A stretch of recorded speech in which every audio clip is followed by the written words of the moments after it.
Okay, so you're about to feel genuinely weird about your dinner tonight. It's something we've all heard about, but never really questioned. Why do death row inmates get a last meal? It feels like a final act of mercy, right? A last bite of comfort before the end. Makes total sense. Fact Harbor here, and we're about to ruin that nice, simple explanation. Stick around, hit subscribe. This gets way creepier than a bucket of fried chicken. But here's where it gets strange. If you think this tradition is purely about kindness or religion, you're missing the point by about 1,000 years. Think about the last time you sat down for a meal. It was probably casual, maybe even mindless. Now imagine you're sitting on death row.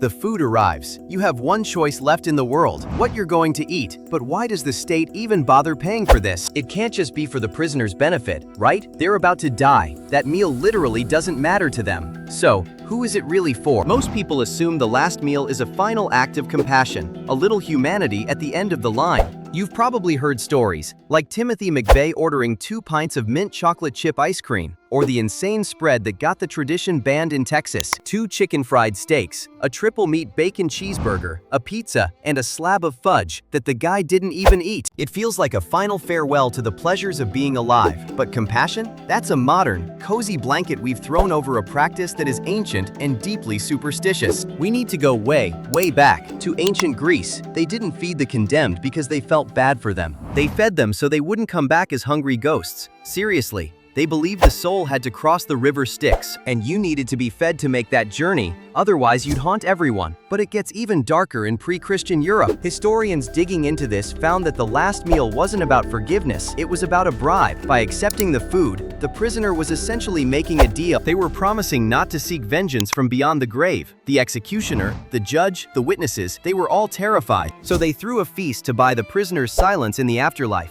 The better the food, the safer everyone felt from a vengeful spirit. The meal was a transaction to keep the dead from coming back. And you know who understood this best? The Puritans of Massachusetts. They would throw grand, elaborate feasts that they believed mirrored the Last Supper of Christ. It was a communal act of atonement for the whole town. Not just a meal for the guy about to die. It was a ritual to purge the guilt from the entire community. But wait, even now, after the superstition faded, the tradition persists. Why?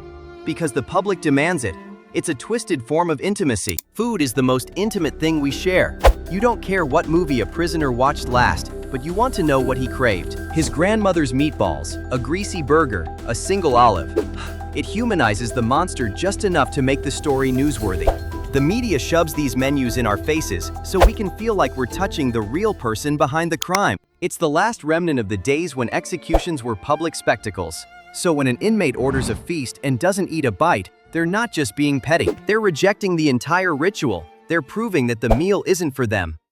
It's our collective obsession with closure, a way to make a brutal act feel civilized. It's a transaction born from the fear of ghosts, dressed up in the packaging of a fast food drive-thru. Next time you hear about a death row inmate's final menu, remember it's not about mercy, it's the echo of an ancient paranoid bargain. Haha, we're still trying to bribe the ghost to stay quiet. We just use chicken and ice cream instead of sacrifices now.